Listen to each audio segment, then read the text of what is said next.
My mom would be at all my sporting events. Let's say I was playing football, okay?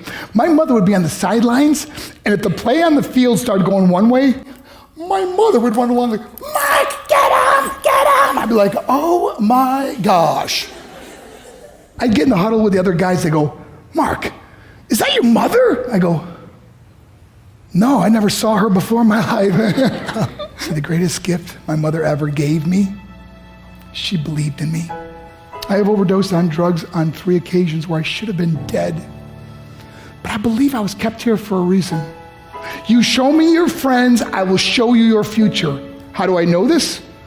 I hung out with losers, and I became the biggest loser of them all because I gave up everything I dreamt about as a little boy because of who I chose to surround myself with. My friends would drive me home at 2, 3, 4 in the morning. We'd be drunk and high, laughing in the car.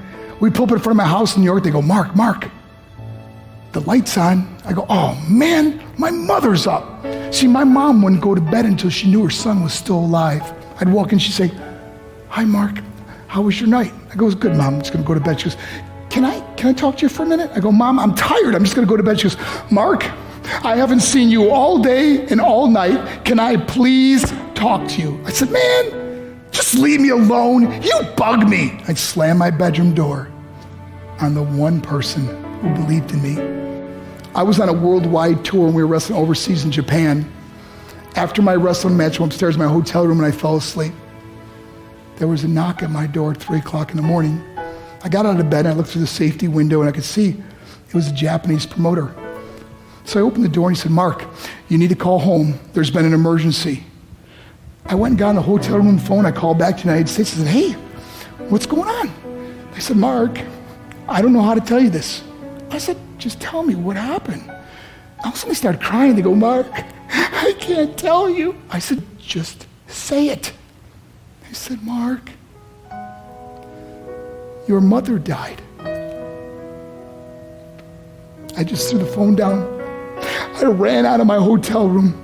I took the elevator to the lobby, and when the doors opened up, I just ran out into the street.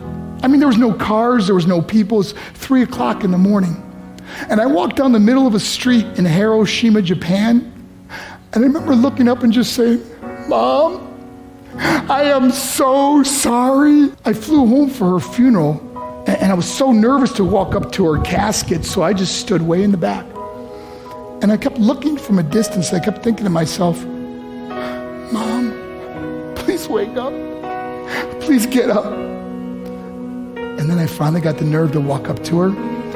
And as I got closer, I could see my mom for the first time. I mean, she was so beautiful.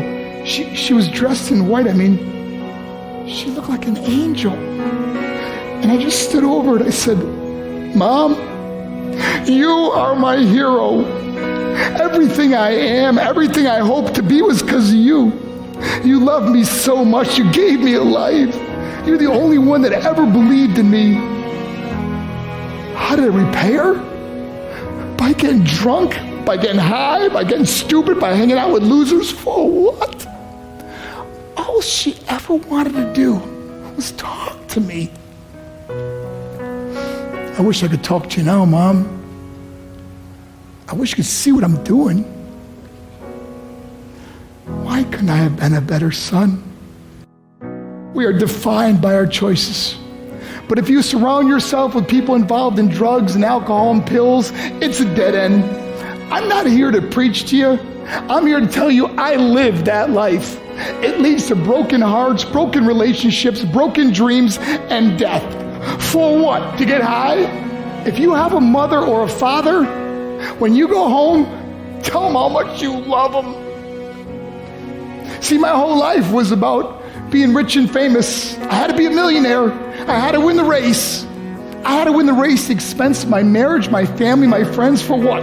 To be all alone in the world? I learned what is truly important, and that is how precious this gift of life is, and our families, and how quickly it can be taken away.